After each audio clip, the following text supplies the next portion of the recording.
Yes, my question is, do I need technical expertise to use TFA LMS effectively, whether I'm a teacher, student, or a parent?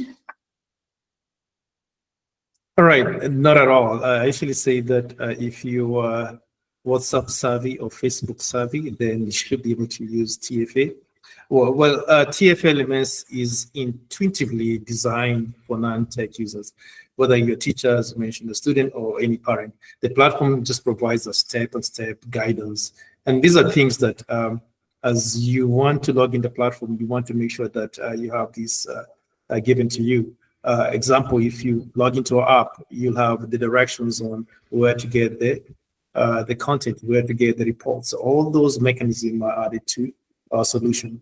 And then we have a dedicated support resource center where we provide all the resources, all the videos that would enhance your navigation's capability. And then for the schools, we don't leave them just like that. We have an onboarding training process, a capacity building to make sure that they are all prepared in our platform chat, our knowledge base, and even our WhatsApp support. So all these are the things that help learners navigate effectively.